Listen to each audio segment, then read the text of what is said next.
Hi, my name is Chris Ralph and welcome to Sparkly Gold Gulch.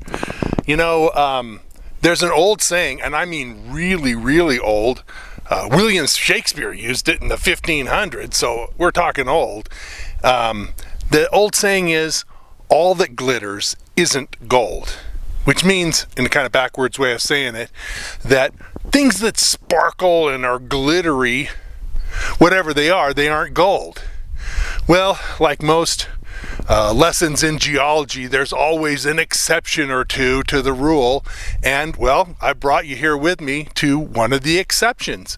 That's Sparkly Gold Gulch. Well, that's not the real name of it, but that's what I call it, because a lot of the gold here has a sparkly quality, and it's real gold. It's not pyrite or mica or some other thing that kind of looks a little bit like gold. It's real gold.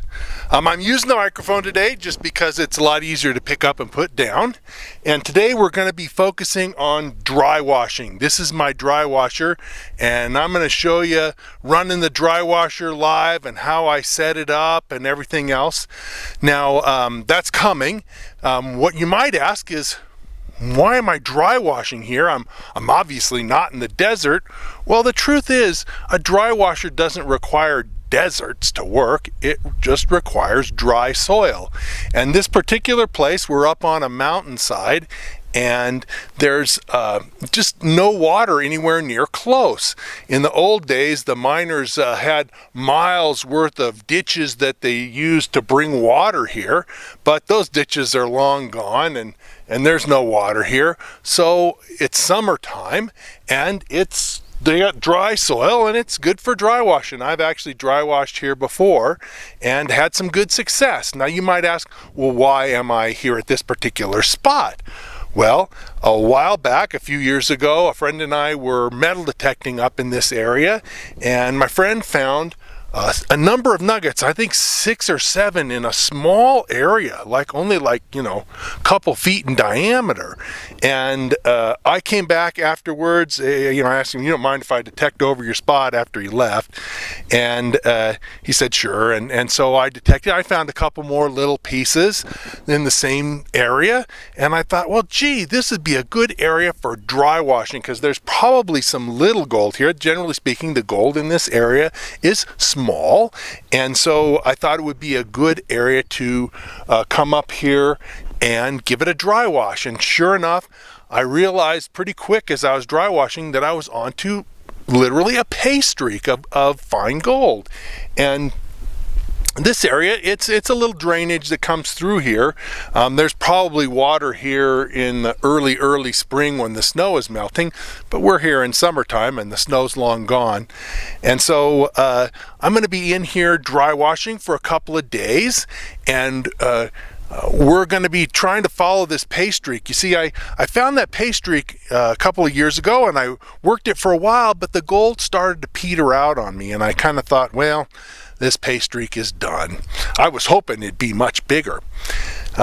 So I came up here last year at the end of the season. It was one of the last times I was up before I was due to leave the area, and I came up here and found a couple of little nuggets with my metal detector and thought, hey, maybe this pay streak isn't paid out. Maybe it just went in a different direction. And that's kind of what we're going to do. We're following that different direction, and I think that I'm going to get some really good gold. I'm expecting a good amount. I'm hoping up to maybe close to 1/4 of an ounce in today and tomorrow combined. We'll see how it actually pans out, because I'm going to take you along with me and show you the whole thing. So let me get going here, and I'll turn on the dry washer, and we'll run this again while the dry washer is operating, and I'll give you some of the pointers. Now, one of the things I've done before I even set up is I fill the tray, the riffle tray, with dirt. And that way it's got something on top of it the whole time. If you don't have any material in here, then all the air comes out the cloth, and doesn't move anything. There's no resistance to it, and the material takes a while to come down. So it's better to start with some material. And I got some old tailings from when I was here before and filled this tray up, and I'm going to fill up the top with some buckets of dirt, and we'll get it going, and I'll show you, and you'll get a chance to see the dry washer in action. All right, well, I'm back again, and I thought I'd give you a little demonstration of the dry washer in action. I have an electric type. It runs on a little blower motor, a little motor that goes with windshield wipers. It's a 12-volt windshield wiper motor. It makes the blower, the puffer, it's a bellows, puff up and down, and that supplies the air that helps move the material along. Dry washers actually are amazingly efficient. I did an article here for my magazine several years ago, and basically took some of the tailings and ran them through a sluice box, and I found out that I only got about 2.5% more gold by running it through a sluice box, and it was a lot of work to run it through a sluice box. I had to carry the tailings several hundred yards to my car across the mountain here, and then drive it down to a place where there was water and carry the buckets of tailings down to the water and run them through a sluice box. And I was just really shocked at how little extra gold I got. So it's amazing what these dry washers do. They're not as efficient as a sluice box, but they do a really good job. So anyway, here's your chance to see one in operation.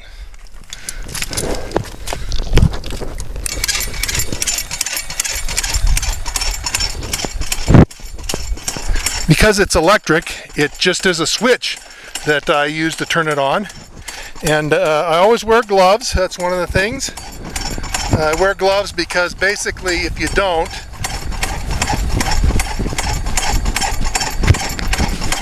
your hands will get torn up. There's a screen on top here that you can't see, but I'll show it to you later. And I have to basically rub the material as it goes over the screen to make sure that there's no dirt clods. Because see, dirt clods are the enemy of the dry washer recovery. If you have a lot of dirt clods and the gold's caught up in those, then what's going to happen is that the dirt clods are just going to go right through and out with the tailings. So we're running out of material from what I had in the header box, so I'm going to add some more, and this is kind of a two-handed operation, so I'm going to wrap the microphone around my neck.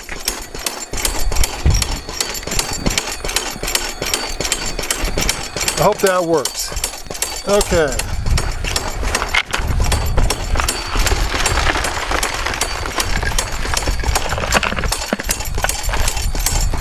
Adding some more material.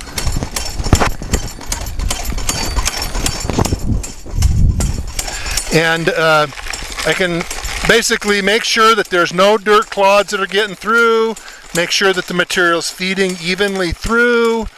You can see that it's going through my box pretty well. And you'll note looking at it, there's actually quite a bit of material going through there. It goes through at a pretty decent speed. When I dig this material, normally I spend way more time digging and bucketing it up than I do actually running it through the dry washer.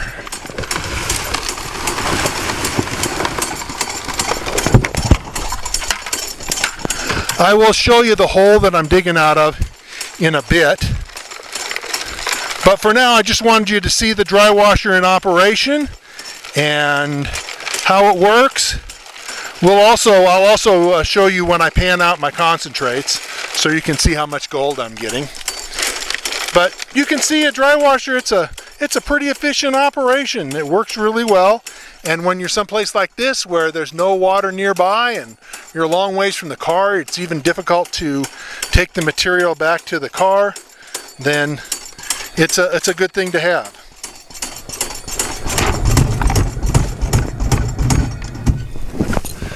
Turning it off for a second just because I don't want to run dry for too long. It's like any sluice box. When you're feeding material into the sluice, you don't want it to run dry for a long period of time. A little bit, it's not going to instantly blow all the gold through it. But if you you let it run too long dry, any sluice box, dry washer or wet, you'll find that you'll start moving fine gold down the sluice box. So anyway, here it is, and that's a little demonstration of how the dry washer itself works. Well, I thought you might want to see me do the cleanup. It's the end of day 1. Okay, so I've run my dry washer all day. I probably run about a half a cubic yard of dirt through it, and dirt and soil, and I'm ready to basically call it a day. And I'm gonna clean up my riffle tray here, just put it in a bucket. I'm gonna take it back to camp where I'm gonna pan it out. But I just figured you want to see me. It's really easy. There's a little wing nut here, and it just takes a second to take off. Okay, well, it's actually a wing nut with a thread attached to it. Never lose this, because if you lose it, you're in trouble. Probably a good idea to have a spare. I'm putting it directly in my pocket, okay, where it's not likely to be lost. Okay, I tip this up, and then you'll see I pull the tray out like this. Now, one of the things that's always good to do when you pull the tray out is to check and see if there's any free gold. So I'm going to wrap this around my neck, and we're going to check for free gold. Okay, put it in the sunlight to check for free gold, and check the first riffle. Now, this stuff is pretty dirty, huh? No, that's just a rock. Stuff is pretty dirty, but just because you don't see any gold doesn't mean there isn't any. My experience is that literally, if you see any gold, you've probably got 10 or 20 times that in your riffle tray. And besides, the gold here is super dirty. It's all coated with clay and other materials, so it makes it hard to see anyway, even if there is good gold in the tray. So I'm going to take this back to camp, and then you'll see me go through it and pan it out, and we'll see what we got for day 1.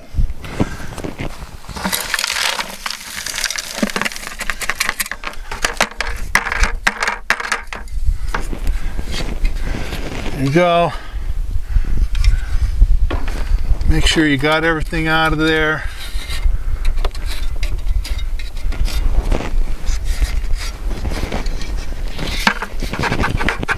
Okay.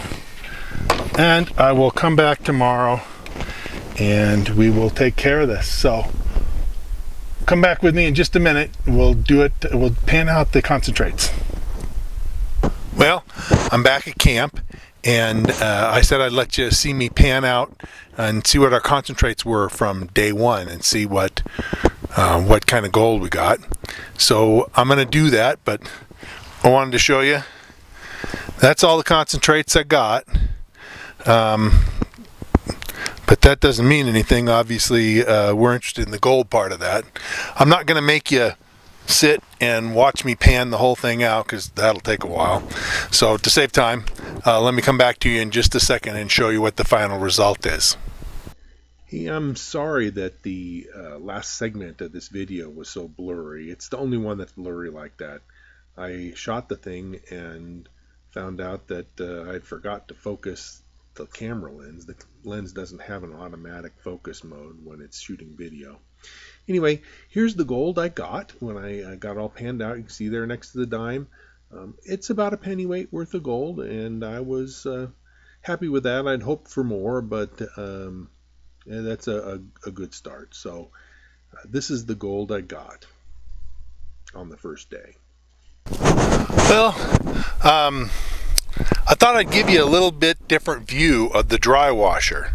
See, here is the screen that screens the material. Literally, it takes just a little bit bigger than pea-sized gravel will go through here. Bigger material goes off the front. So this is the screen. All dry washers have some sort of screen. And then down here is the bellows. That's basically a cloth enclosure that the motor drives to move up and down, and that puffs the air through the dry washer. So that's the basics of this end of the dry washer and how it works, and I hope that it'll be interesting for you. Well, I got bad news. I brought my battery up here today. I charged it last night overnight. I brought it up here and I was setting things up, attaching the wires, and it flipped over for a second. I wasn't paying enough attention. It flipped over so that the contacts were on the screen side of the dry washer. I didn't think about it, but it only took a second or two, and the battery was smoking. And I quickly pulled it off. It wasn't smoking for more than a second or two, but it burned the battery. So I've got no spare and I've got no battery. So I'm going to be, not doing any dry washing today. I'm going to have gotten in one solid day of dry washing, and that's going to be it. So I did get to tell you a little bit though about the operation of a dry washer and how that all works. And I wanted to show you my dig hole here that I've been working in. You can see that I've dug quite a bit out here. Some of this was from previous, but I got about a half a cubic yard out of this yesterday, and some halfway decent gold, nothing spectacular. What I do need to do, and is important for every time that you do any dry washing, is to always check your hole with a metal detector. And I do have my metal detector down in my truck, so I'm going to go down there and go get it, and I'll bring it up here and we'll talk about that. Okay? So I'll be back in just a second with the metal detector, but sorry, no more dry washing today. Okay, well, that's it for this adventure in dry washing up in the Sierra range. I checked my hole with my metal detector, which is always important to do. When you're dry washing, you should always have a metal detector with you and carefully check the hole. One time I was dry washing and kind of did like I did yesterday. I did okay, but nothing really great. And I took my detector out, and there was a faint signal in the wall of the hole that I had been digging. In other words, a little bit further into the wall. You should detect not only the bedrock that you cleared off, but the walls of the hole as well. And while today I didn't find anything, on that particular day there was a faint signal in the wall, and I dug at it some and dug at it, and the signal got a little louder, and dug at it some more, and well, it turned out to be a half-ounce nugget that was about a foot or so, a little more than a foot beyond the edge of the hole that I was digging. So always check your hole, because there may be a half-ounce nugget just in front of you that you didn't dig out. There may be other things there. So there may be little pockets in the bedrock. I found decent nuggets in the floor of a dry washer hole that I was digging, where I thought I'd cleaned off bedrock, but no, there was a little pocket, a little crevice that I didn't get cleaned properly out, and there was a nice nugget in it. So anyway, remember these things, and I hope you'll give dry washing a try. It really is pretty good. I've been doing it for, gosh, more than 40 years. I got my first dry washer when I was still a teenager. So anyway, good luck to you. And if you want to learn more about being a better prospector and gain those skills that you need to be a successful prospector, then I've got a book that I wrote. I actually spent almost 10 years writing this book, and there's a lot to it. So I'm going to tell you a little bit more about that right now. So also I want to mention my book, Fistful of Gold. If you have more interest in learning about how to find gold and be successful as a prospector, this is the source that you want to check out. Basically, my book is an encyclopedia of everything you need to know about prospecting, from panning, sluicing, metal detecting, dry washing, to geology of gold, and even how to stake a claim. It's basically everything you need to know about prospecting, and it's available now on Amazon. You just go to Amazon and look for Fistful of Gold by Chris Ralph, and I guarantee you'll find it. Also, I have my own website, and that's, of course, free. And for more free information, just go to nevadaoutbackgems.com/prospect/chrisprospect.htm. That's the URL for it, and it's got all kinds of information about prospecting and mining and the whole thing, everything you wanted to know, including some great history and locations of where you might want to prospect for gold. And finally, if you like this presentation and you want to learn more about finding your own gold, I promise that I've got quite a few more gold, silver, and gemstone videos coming that are on the way. A lot of exciting and interesting stuff, both in the form of live action videos as well as slide presentations. So be sure to click the subscribe button and the notification bell, and YouTube will let you know when I publish new stuff. And hit the like button as well, and feel free to comment or ask questions, and I promise to do my very best to answer any of your questions as best I can. So thanks a lot, and hope you enjoyed this, and we'll see you again soon.